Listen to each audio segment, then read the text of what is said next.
इस कहानी के सभी पात्र काल्पनिक है। अगर कहानी की घटना या पात्र का नाम किसी से मेल खाता है तो मात्र एक संयोग है। जब उसकी चिड़िया में दर्द होने लगा, मैं अपने घर से बाहर निकला। जब मैं अपने घर से बाहर निकला तो वहां पर मेरी मुलाकात रोहन से हुई। रोहन काफी दिनों बाद मुझे मिला था। उस दिन मेरी ऑफिस की छुट्टी थी, इसलिए रोहन ने मुझे कहा कि चलो आज कहीं घूम आते हैं। मैं और रोहन उस दिन मूवी देखने के लिए सिनेमा हॉल में चले गए और जब हम लोग मूवी देखकर घर वापस लौटे तो रोहन ने मुझसे कहा कि राकेश, हम लोग जल्द ही मुलाकात करेंगे। और फिर रोहन अपने घर चला गया था। रोहन मुझे काफी दिनों के बाद मिला था। रोहन से मिलकर मुझे काफी अच्छा लगा, लेकिन उसके बाद मैं अपने ऑफिस के काम के सिलसिले में काफी ज्यादा बिजी रहने लगा, जिससे कि मुझे बिल्कुल भी समय नहीं मिल पाता था और मैं रोहन से काफी समय तक मुलाकात नहीं कर पाया।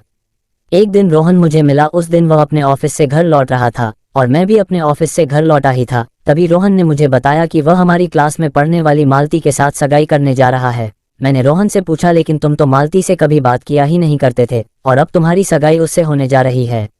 रोहन ने मुझे बताया कि वह मालती को कुछ महीनों पहले मिला था। उसके बाद उन दोनों में अच्छी दोस्ती हो गई और वह दोनों सगाई करने के लिए तैयार हो चुके हैं। मैंने रोहन को उसकी सगाई की बधाई दी और रोहन से कहा कि चलो, ये तो बड़ी खुशी की बात है कि तुम मालती के साथ में सगाई करने जा रहे हो। रोहन बहुत ज्यादा खुश था और मैं भी बहुत ज्यादा खुश था। रोहन से थोड़ी देर तक मैंने बात की और फिर मैं अपने घर लौट आया।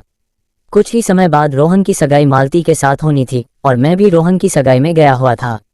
जब मैं रोहन की सगाई में गया तो वहां पर मेरी मुलाकात मालती के साथ हुई। मालती से मिलकर मैं बहुत खुश था और मैंने मालती और रोहन को उन दोनों की सगाई की बधाई दी। वो दोनों बड़े ही खुश हैं। रोहन और मालती की सगाई हो चुकी थी। उन दोनों की सगाई के दौरान मेरी मुलाकात महिमा से हुई। महिमा को मैं पहले से ही जानता था। वो मालती के साथ मुझे एक दो बार मिली भी थी और महिमा से मेरी बात हुई थी। महिमा के साथ उस दिन बात करके मैं बहुत ज्यादा खुश था और मुझे अच्छा भी लगा। हालांकि काफी लंबे समय तक मैं महिमा को मिल नहीं पाया था, लेकिन एक दिन हम दोनों की मुलाकात इत्तेफाकन एक पार्टी में हो गई। जब हम दोनों की मुलाकात हुई तो मुझे महिमा से मिलकर बहुत ही अच्छा लगा और महिमा को भी मुझसे मिलकर बड़ा अच्छा लगा। हम दोनों ने उस दिन साथ में काफी अच्छा समय बिताया और एक दूसरे के साथ में समय बिताने से हम दोनों बड़े ही खुश थे। मैं और महिमा बहुत ही ज्यादा खुश थे। महिमा और मेरी मुलाकात उसके बाद होती ही रहती थी। हम दोनों एक दूसरे को ज्यादा से ज्यादा मिलते हैं और एक दूसरे के साथ समय बिताने की कोशिश किया करते। हम दोनों को एक दूसरे के साथ में समय बिताने में बहुत ही अच्छा लगता।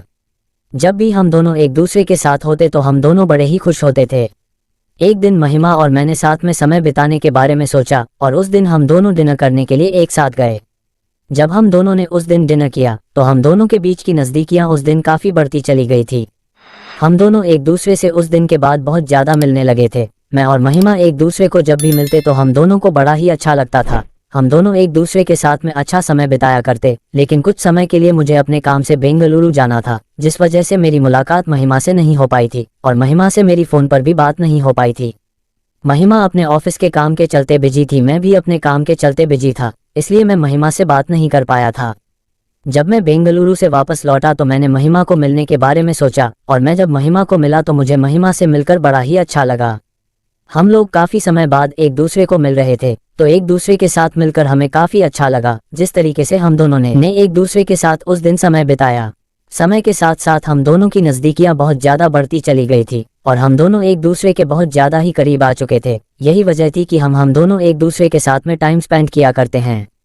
जब भी हम दोनों एक दूसरे के साथ में होते तो हम दोनों को बड़ा अच्छा लगता था।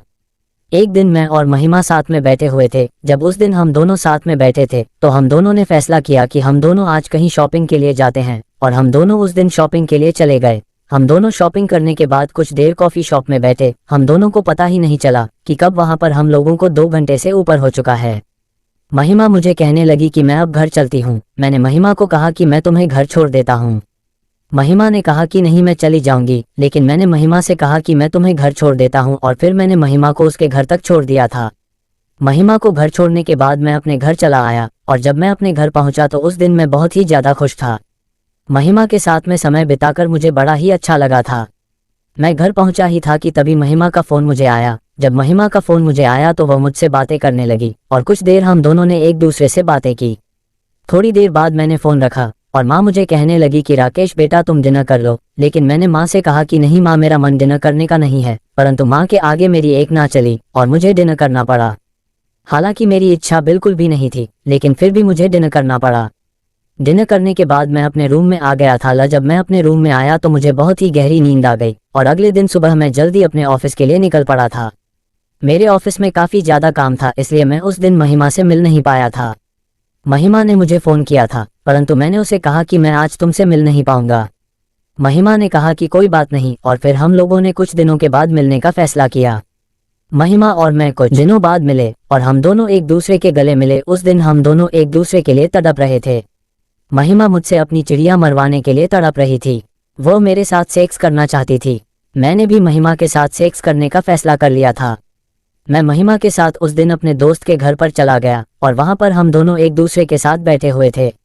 मैं महिमा के साथ बैठा था, वो बहुत ज़्यादा तड़प रही थी। मैंने जब महिमा के होठों को चूमकर उसकी गर्मी को बढ़ाना शुरू किया, वह मुझे कहने लगी, मेरी गर्मी तुमने बढ़ा दी है। महिमा को कोई भी आपत्ति नहीं थी। मैंने महिमा के स्तनों को दबाना शुरू किया और मैं महिमा के स्तनों को हाथों से दबाता जा रहा था। मुझे बहुत मजा आ रहा था और महिमा को भी मजा आ रहा था। लह गर्म होती जा रही थी। हम दोनों एक दूसरे की गर्मी को बढ़ा चुके थे। हम दोनों ने एक दूसरे की गर्मी को बहुत ज़्यादा बढ़ा दिया था। मैंने अपने हथियार को बाहर निकाला तो महिमा ने उसे अपने मुंह में ले लिया। वो उसे चूसने लगी थी। महिमा जिस तरह से मेरे मोटे हथियार को सकिंग कर रही थी, उससे मुझे मज़ा आ रहा था और महिमा को भी बड़ा मज़ा आने लगा था। उसने मेरे हथियार से पानी निकाल दिया था। वो मेरी गर्मी बढ़ा चुकी थी। हम दोनों उत्तेजित हो चुके थे। मैंने महिमा को कहा, मैं तुम्हारी चिड़िया को चाटना चाहता हूँ। महिमा की पैंटी उतारने के बाद मैंने महिमा के पैरों को खोल लिया और मैं उसकी चिड़िया का रसपान करने लगा था। मैं जिस तरीके से उसकी चिड़िया को चाट रहा था, उससे मुझे मज़ा आ रहा था और उसकी चिड़िया से निकलता हुआ पानी भी बहुत ज़्यादा बढ़ चुका था। महिमा मुझे कहने लगी, मुझे बहुत ज़्यादा मज़ा आ रहा है। मुझे भी मज़ा आने लगा था। हम दोनों गर्म हो चुके थे। महिमा की चिड़िया से निकलती हुई गर्मी बहुत ज़्यादा बढ़ चुकी थी और उसकी चिड़िया से बहुत ज़्यादा पानी निकल आया था। मैंने महिमा की चिड़िया पर अपने हथियार को लगाकर कुछ देर रगा और फिर अंदर की तरफ डालाना शुरू किया। जब मेरा हथियार महिमा की चिड़िया के अंदर मेरा चला गया तो वह जोर से चिल्लाई और मुझे बोली, मेरी चिड़िया में दर्द होने लगा है। वो अपने पैरों को खोलने लगी। उसकी चिड़िया से पानी निकल आया था और मैं बहुत ज़्यादा खुश था जब उसकी योनि में मेरा हथियार प्रवेश हुआ था। वो मेरा साथ अच्छे से दे रही थी। वो बड़ी तेज आवाज़ में सिसकारियाँ ले रही थी। वह जिस तरीके से सिसकारियाँ लेकर मेरी गर्मी को बढ़ा रही थी, उससे मेरी गर्मी बढ़ रही थी। वो मुझे कहने लगी, तुम मुझे बस ऐसे ही धक्के मारते रहो।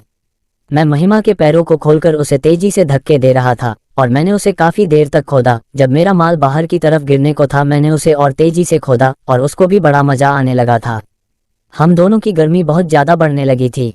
मैंने महिमा की चिड़िया के अंदर अपने माल को गिरा दिया था। मैंने जब महिमा की चिड़िया से अपने हथियार को बाहर निकाला तो महिमा की चिड़िया से पानी निकल रहा था।